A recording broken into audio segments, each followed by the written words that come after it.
Here's what we've been waiting on for this Chevelle. Oh, he's already took it out. I don't know what he did with it.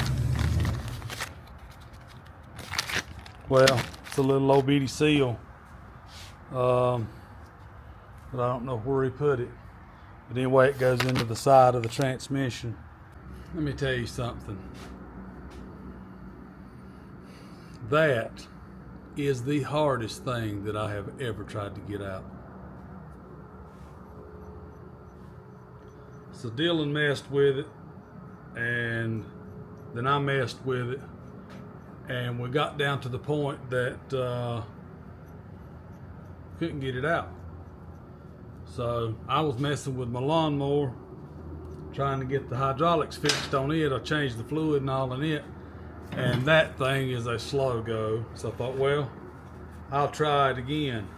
Well, the purpose of that tool is to drive it down in the center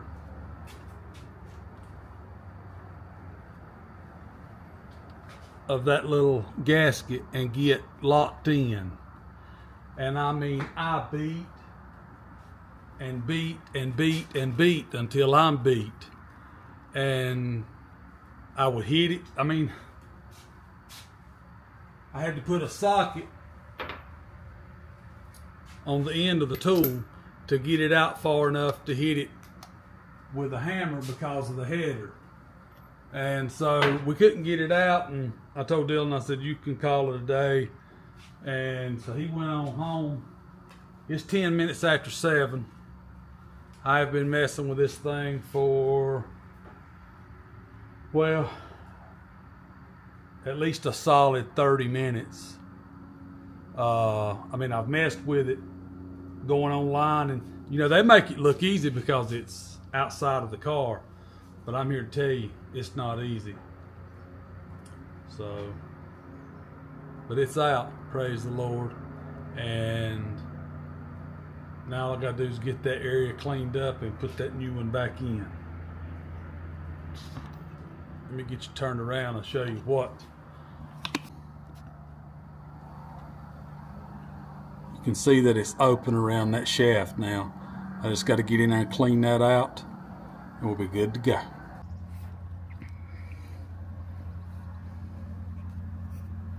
Well, there's the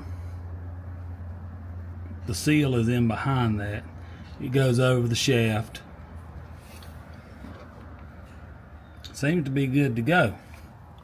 That's not all I got going on. Let me show you. So the door handle wouldn't open exactly right. You had to pull on it kind of hard. Well, this back here was wired up with that right there. So instead of that rod staying tight to the lever, it had loosened up enough that it was falling out. And as it goes, that, you know, falls out, it won't pull as easy. So I've got to try to figure out a clip that will fix that correctly, because this one is broken, as you can see. Well, naturally it won't push off on camera, but it see, it's wore out.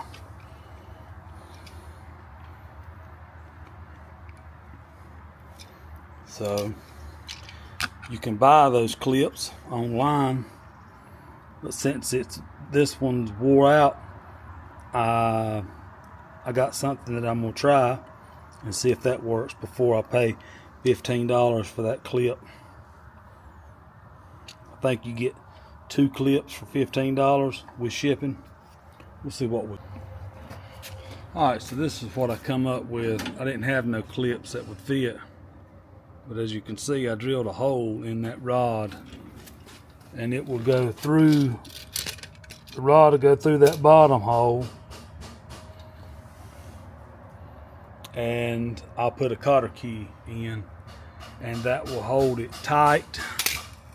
And then if anybody ever needs to get in there and change it again, you just take the cotter key out changed whatever out, and put it back together. So I'm gonna get this latch here oiled up good and get it back in. See, one other thing that I want to show you, if you can see inside that hole, there is a, let me get my light, 7/16 bolt, and it adjusts. See how it's like an L bracket? That L bracket adjusts up till it touches right there, and then that's what stops your window from going up too far, because on a Chevelle, if the glass goes up too far, it'll hit the chrome, and this one here was actually letting it go up too far, and if you're not careful, it'll hit the chrome and bust the glass. But this one, as you can see, it's right now. I mean, you can go on up with it. I mean, you can't go up. You could go on up with it before, but that's what you want. You want it to barely rub that felt as it goes in, and then when it seals in, it lays in against that rubber. Now, that rubber is old, but the day that we run it through the car wash, it leaked just a little bit, but under a normal rain, it shouldn't.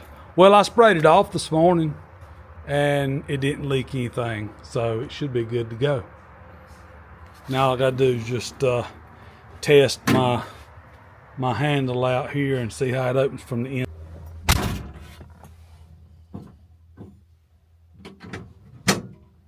Oh yeah. Well, I didn't get it shut. There we go. It works good. Handle needs adjusting down some. I need to oil up that. It's amazing how you can't get stuff to work when you turn the camera on. Oh yeah, because now when it clicks, it actually kicks out like it should. I gotta oil that up right there, and then put all this back together. Make sure that the door will lock. Oh yeah.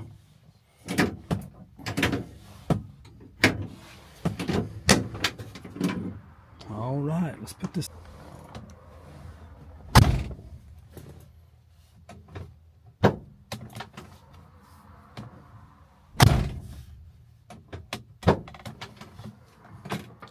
Opens up like a brand new door. Closing good out here. Barely raking the rubber right there and getting under the trim. Cause see right here, you really depend on the trim. Barely can get a fingernail in right there.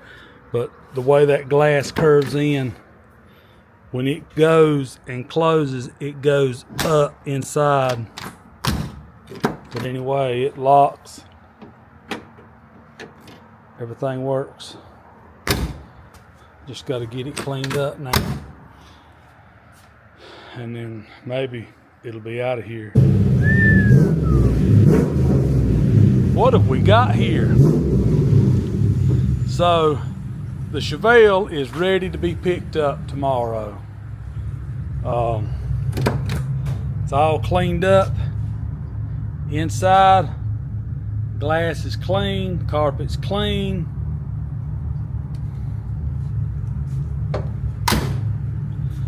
Door and all works right. Everything is working on it as of right now. So what I done, I went over and buffed it for him. The doggone car really did clean up. I mean, it really surprised me. Man, this thing was nasty oxidation. The only thing that I can see wrong is the shinier I've made it, the more little imperfections that it is showing now. but it has really come a long ways. For those of you that have followed this build, or you might not call it a build, but redo, it's been, you know, it was sitting for many years. But I have to say, this thing is a nice car, a very nice car. I would drive the BF Goodriches off of it. The hood was really oxidized. Man, did it clean up. I don't know when was the last time he seen it this clean or this shiny, because I know that it sat for many years. Look at that. I mean, would you just look at that? Great day. But out in the sunlight, this thing is gonna pop. Like I said, it just cleaning it up really good. And see, it's dirty, but it's dusty from where I buffed it earlier, and the wind is blowing, and we're starting to have a storm. But anyway, I praise God for great clients and the ability to do what we do, a shop that we have to do. Everything is because of God. Everything. I mean, every breath, every section of concrete, everything that I've got is His. I own absolutely none of it, because in 50 years, somebody else will be using this shop. I sure hope they enjoy it. And I hope that y'all enjoyed the build. I'm thankful for all of you. I think we had like 1,784 subscribers. Hallelujah. I hope y'all have enjoyed this. Lord willing, and He gets this one out of here, we're going to try to get the transmission out of this one. Old Slip-O-Matic. Y'all have a great day.